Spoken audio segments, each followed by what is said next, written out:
David Hume, an 18th century Scottish philosopher, is renowned for his influential works on empiricism, skepticism, and naturalism. One of his central ideas is the copy principle, which he expounds upon in his seminal work, A Treatise of Human Nature.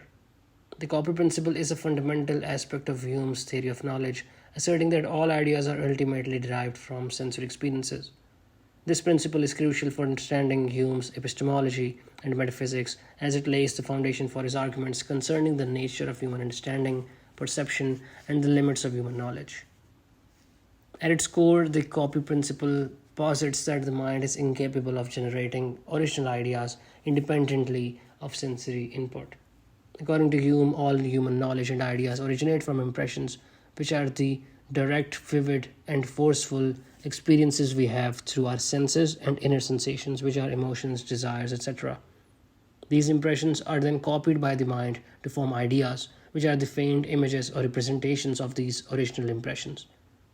Hume characterizes perceptions into two types: impressions and ideas. Impressions include all our immediate sensations and feelings, such as the taste of an apple, the feeling of pain, or the sound of music. Ideas, on the other hand, are the less lively and more reflective images of these impressions, such as the memory of tasting an apple or imagining a melody. Some of the key components of the copy principle are impressions and ideas, origin of ideas, and association of ideas. Hume's distinction between impressions and ideas is foundational. Impressions are the direct and forceful products of sensory experience. They are vivid and present to the mind with great intensity. Ideas, on the other hand, are the mental representations or reflections of these impressions and are less vivid and intense. For example, seeing a red apple, which is an impression, is more vivid than merely thinking about a red apple, which is an idea. According to the copy principle, every idea can be traced back to an original impression. If you examine any idea in your mind, you can decompose it into simpler components, each of which corresponds to an impression previously experienced. For example, the complex idea of a unicorn can be broken down into simpler ideas: a horse and a horn, each derived from impressions of actual horses and horns.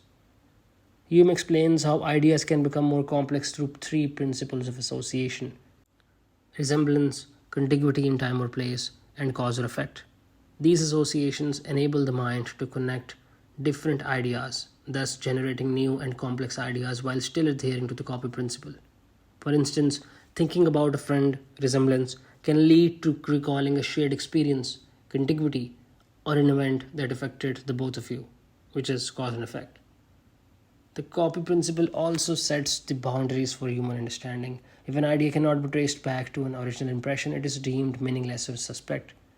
This stance leads Hume to challenge metaphysical concepts that lack empirical grounding.